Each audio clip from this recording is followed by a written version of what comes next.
రెండు కుక్కల కథ. ఒక ఊరిలో బ్రూనో మరియు మ్యాక్స్ అనే రెండు ఆకలిగొన్న కుక్కలు తినేందుకు ఏదైనా వెతుకుతూ తిరుగుతున్నాయి.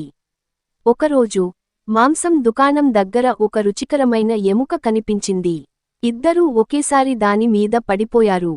ఇది నాది, నేను ముందుగా చూశాను, బ్రూనో గర్జించాడు.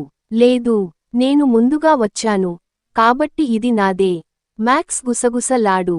ఇద్దరూ గొడవ పడుతూ ఎముక కోసం లాగుతూ ఉన్నారు. అప్పుడే రాకీ అనే ముసలి, తెలివైన కుక్క అక్కడికి వచ్చింది. ఎందుకు తగువేస్తున్నావు అని రాకీ ప్రశ్నించాడు. బ్రూనో, మ్యాక్స్ తమ సమస్యను వివరించారు. రాకీ కాసేపు ఆలోచించి, నేను ఇది సమానంగా పంచిపెడతాను అన్నాడు. ఇద్దరూ అంగీకరించారు. కానీ రాకీ అనూహ్యంగా ఎముకను పట్టుకుని పరుగెత్తిపోయాడు. బ్రూనో, మ్యాక్స్ ఆశ్చర్యపోయారు. బ్రూనో విచారంగా, మనమిద్దరం షేర్ చేసుకుంటే పోగొట్టుకోకుండా ఉండేవాళ్లం అన్నాడు. మ్యాక్స్ తలూపుతూ, ఇంకెప్పుడూ గొడవపడకుండా కలిసి తినాలి అన్నాడు. ఆ రోజు నుంచి వారు ఎప్పుడూ కలిసే తినడం మొదలుపెట్టారు.